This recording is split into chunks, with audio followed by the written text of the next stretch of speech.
In just a few days' time, trade ministers will meet in Geneva for the WTO's 12th Ministerial Conference. The event is a major opportunity for them to show that government can work together to address shared challenges. High on the agenda will be the topic on food and agriculture. Global markets in this area have been hit hard by COVID, the conflict in Ukraine, and climate shocks, pushing food prices to record highs. And the number of people facing hunger and malnutrition has risen too. Governments are now off track to meet the targets under the UN Sustainable Development Goal 2. Against this background, trade negotiators are exploring three possible outcomes for the ministerial.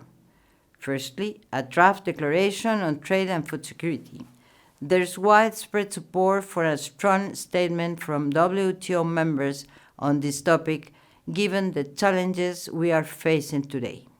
Secondly, a draft decision on the food bought for humanitarian purposes by the UN World Food Programme. Negotiators are considering language that will exempt these purchases from export restrictions to support the invaluable work undertaken by the WFP. And thirdly, a draft ministerial decision on agriculture. This will provide us with clear political direction on renewed impetus for our work in the outstanding negotiating issues on the WTO agenda. A successful outcome can be taken for granted. Major gaps between members' positions remain on some key issues, but I'm hopeful that negotiators will keep intensifying their efforts to reach an agreement given the urgency and gravity of the challenges on food and agricultural markets today. A ministerial agreement on food and agriculture would do no far more than show that governments can come together in the WTO to tackle the shared problems we face.